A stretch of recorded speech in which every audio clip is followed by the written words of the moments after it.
So for today's video, ayan mga kabeshi, nagluluto tayo ng ating nilagang baka. Ayan. So beef, nilagyan natin ng potatoes and carrots, onion and celery. So lagyan na natin ng ating pepper. Magic sarap, ang pampasarap ng ating mga lutuin. Ayan. Mga kabeshi, ang ating repolyo. Ayan. Versa. Ayan. Pakuluan lang natin ng 5 minutes.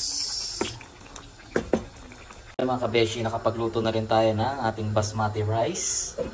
And then, wala, luto na ang ating nilagang baka. Ayan, wow, ang lambot. Super lambot ng ating baka, oh. Ayan. So, kain na po tayo. Napakasarap sa malamig na panahon ng ating mainit na sabaw ng nilagang baka. Bon appetito! Ciao!